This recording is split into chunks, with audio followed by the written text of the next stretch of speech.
In the summer of 2025, the world's longest undefended border, stretching over 5,500 miles, became a flashpoint for international tension, shattering decades of peaceful coexistence.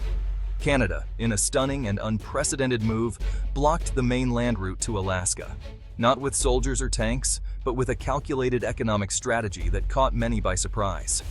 This was direct retaliation for aggressive tariffs imposed by the Trump administration. 35% on Canadian softwood lumber, 25% on auto parts, measures that had already strained cross-border industries and livelihoods.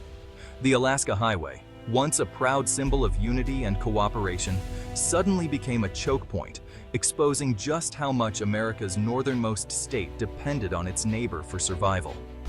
British Columbia led the charge, invoking sweeping new laws to impose crippling tolls and strict environmental inspections on every truck and shipment bound for Alaska.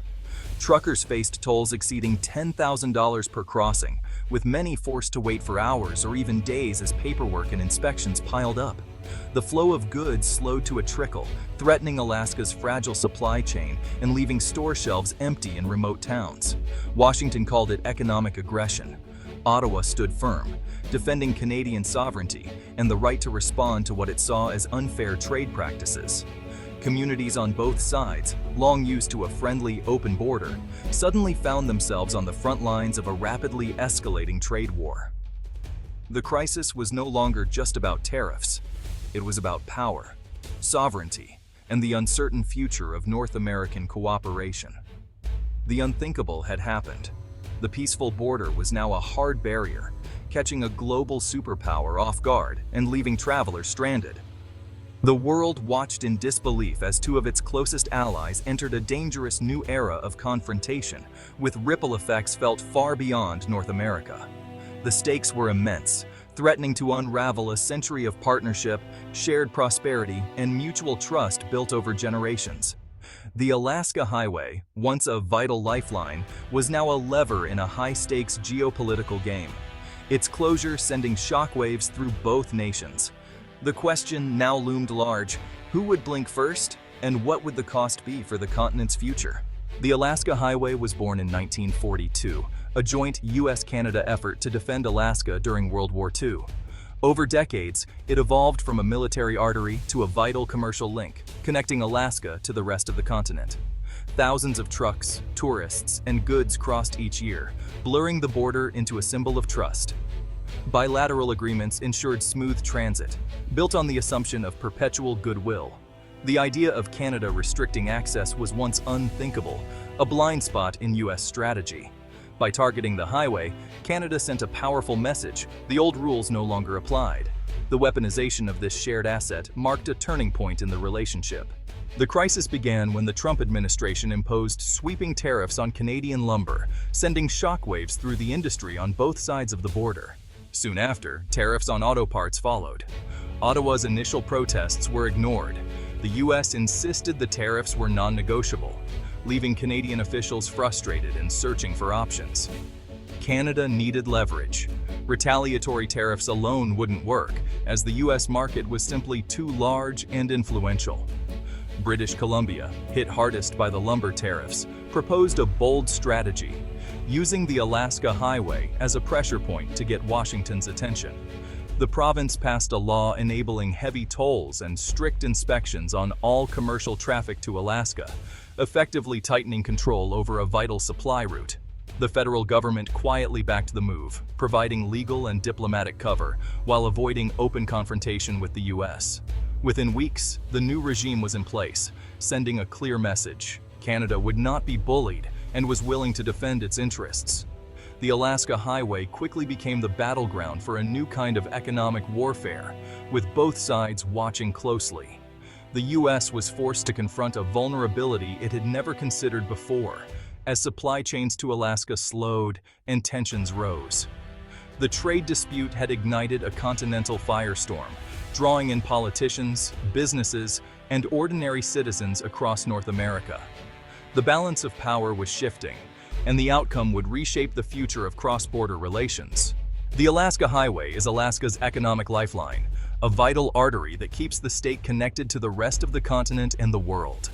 An astonishing 75% of non-petroleum goods arrive by land or sea, with the highway serving as the critical link that ties Alaska's economy to outside markets and essential supplies. Before the crisis, 300 trucks a day rumbled up the highway, delivering $4 billion in goods annually, everything from food and fuel to electronics and building materials. These shipments included groceries, medical supplies, and countless other necessities that Alaskans depend on every single day. But when new tolls and inspections were imposed, the impact was devastating. Costs for shipments suddenly tripled, and delays meant perishable goods spoiled before reaching shelves, leaving stores empty within days. Construction projects ground to a halt, prices for basic goods soared, and small businesses across the state struggled desperately to survive, facing mounting losses and uncertainty. Alaska's limited ports and expensive air freight options simply couldn't make up for the loss of the land route, leaving the state more isolated than ever. Even the U.S. military, which relies on steady supply lines, felt the strain as their own logistics were disrupted, with civilian supply shortages directly affecting base operations and readiness. The crisis exposed a glaring blind spot in America's strategic planning, one that had been overlooked for decades. For years, the focus had always been on global choke points and distant threats, never on the vulnerability lurking right at home, in America's own backyard. The Alaska Highway, once taken for granted as a symbol of connection and resilience, was now revealed as a critical weakness, an Achilles heel in the state's infrastructure. Washington had no quick fix to offer. Alaska was abruptly cut off from its lifelines, and the consequences for families, businesses, and the entire state were immediate and severe. The state's economic jugular had been severed, exposing just how fragile Alaska's connection to the outside world truly is. British Columbia engineered the blockade, responding to U.S. tariffs that threatened thousands of forestry jobs. The province passed emergency legislation, granting authority to impose tolls and inspections on foreign-bound traffic. Framed as environmental protection and infrastructure maintenance, the move was legally defensible under Canadian law. Electronic tolls and inspection stations sprang up overnight, creating a powerful, non-tariff barrier. Most British Columbians supported the action, seeing it as a bold defense of local interests. Some worried about tourism and cross-border business, but provincial pride prevailed. The message was clear. British Columbia would not be a passive victim. A Canadian province had stood up to a superpower and changed the game. Alaska's economy buckled almost instantly. Grocery shelves emptied, prices soared, and panic buying set in. The state government scrambled for solutions, requesting federal aid and considering emergency airlifts. Construction and tourism collapsed, with projects halted and visitors canceling trips. The crisis hit every sector, from retail to infrastructure. Alaska's leaders called the blockade illegal, demanding action from Washington. The Trump administration faced a dilemma: maintain its hardline stance or relieve Alaskan suffering. Political opponents seized on the chaos, blaming reckless trade policies for the crisis. Legal challenges and threats of retaliation followed, but relief was months away at best. Alternative supply routes by sea were costly and insufficient. The blockade had created a political and logistical nightmare. The administration was trapped by its own strategy. Alaska's pain became a national crisis. The economic dominoes kept falling. British Columbia's blockade was just the start. Ottawa launched a nationwide counteroffensive. Canada imposed targeted tariffs on U.S. goods from politically sensitive states. Bourbon. Canada imposed targeted tariffs on U.S. goods from politically sensitive states. Cheese. Canada imposed targeted tariffs on U.S. goods from politically sensitive states. Oranges. Provinces like Quebec and Ontario joined in, reviewing contracts and launching Buy Canadian campaigns. The goal maximized political pain for U.S. lawmakers backing the tariffs. Canada also mounted a global PR campaign, framing the dispute as a fight for fair trade. The world saw a new, assertive Canada, no longer the compliant neighbor. The unified response caught Washington off guard. The era of taking Canadian cooperation for granted was over. Canada had found its leverage.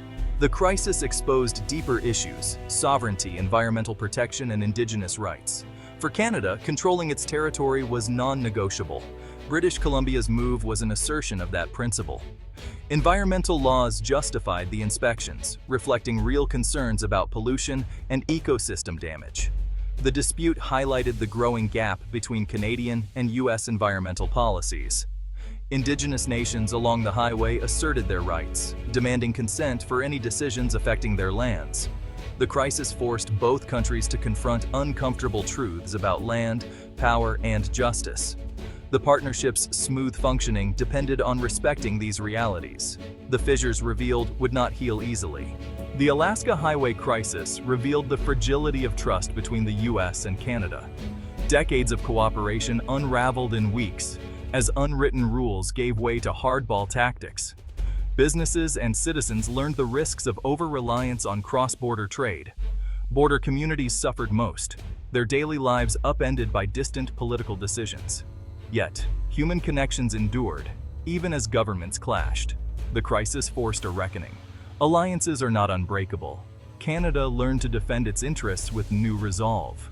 The U.S. discovered a vulnerability it never imagined. The world saw the dangers of protectionism and the cost of lost trust.